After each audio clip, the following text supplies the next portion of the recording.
wiil wanaagsan oo ku xiran alle ayaa waxa uu guursaday gabar iyadana wanaagsan. waxay ku wada noolaayeen nolol wanaagsan. sanado badan ayay ka soo wareegtay gurkooda, balse gabadhii ma aysan qaadin uur. sidaa oo ay tahay iskuma mashquulinin arrintaas, iyagoo rumaysan qadarta alle. wax kasta ay imaan doonaan markuu Ilaahay idmo, balse hooyada wiilka ma aysan aqbalin arrinkan. hooyadan wiil oo dhan waxay ka haysatay halkan, sidoo kale waxay lahayd 2 gabdhood. midda koowaad waxay ka yar tahay 1 sano, waxayna guursatay bilo dhow. midda labaadna waxay dhiganaysay jaamacadda. hooyada waxay ku riyoonaysay carruurta wiilkeeda xitaa ka hor guurkiisa. waxay bilowday inay wiilkeeda weydiiso sababta uu u soo daahay guurka gabadha. mar walbana wuu u jawaabayay isagoo dhoola cadaynaya, wuu imaan doonaa insha Allah.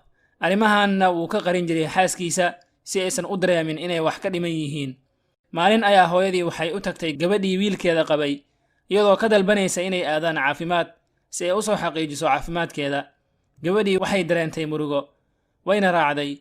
hooyadii markay u sheegtay dhakhtarka dhibaatada haysato gabadha, wuxuu ku yidhi uur way qaadaysaa, balse waa marka la daaweeyo kadib. gabadhii ma aysan murgoonin, waxayna tidhi alxamdulillaah, ilaahay ayaa ii qadaray. ninkeedii wuxuu aqbalay arrinkaas isagoo raalli ku ah qadarta alle. wuxuu garab istaagay xaaskiisa isagoo u muujinaya jacayl. markay bilowday hooyadiisa inay kula dhaqanto xaaskiisa qaab aan wanaagsanayn, gabadhii waxay ahayd mid u ixtiraamta sidii hooyadeed oo kale. wiilkii wuxuu u soo dhowaaday hooyadiisa, wuxuuna fahansiiyey in arrintan ay tahay imtixaan ka yimid xagga alle, si uu u ogaado inay sabrayaan iyo in kaleba. wuxuuna u sheegay xadiidkii nebiga oo ahaa, ilaahay hadduu jeclaado qoom wuu imtixaamaa. qofkii ku raali noqda wuxuu leeyahay raalli ahaansho, qofkii ka caroodana wuxuu leeyahay caro. balse hooyadii weli kuma qancin, waxayna ka dalbatay inuu guursado gabar kale. wuxuu u sheegay jacaylka uu u qabo xaaskiisa iyo sidoo kale inuu raalli ku yahay qadarta alle.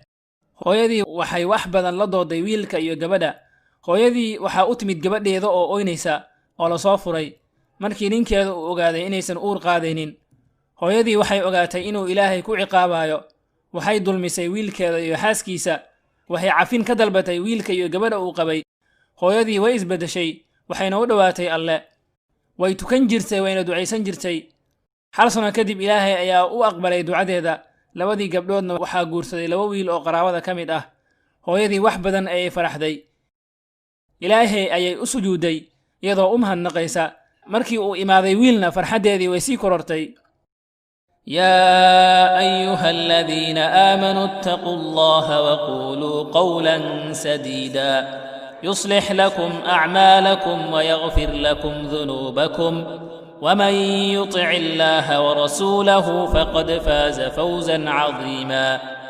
إنا عرضنا الأمانة على السماوات والأرض والجبال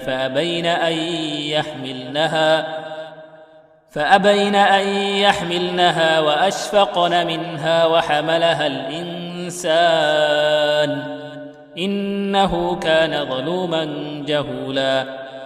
ليعذب الله المنافقين والمنافقات والمشركين والمشركات ويتوب الله على المؤمنين والمؤمنات وكان الله غفورا رحيما.